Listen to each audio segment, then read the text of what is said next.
गए म बसौँला उँधो जानी नदीमा पसौँला गए म किन बसौँला उँधो जाने नदीमा पसौँला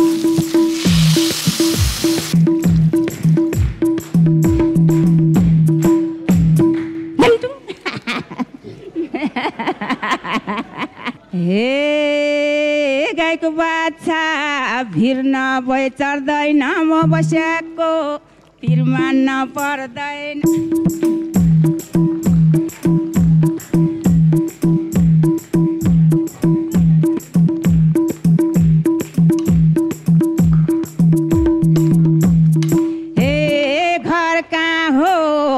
भन्नु होला घर छैन वीरन्ता जोगीको छैन वीरन्ता जोगीको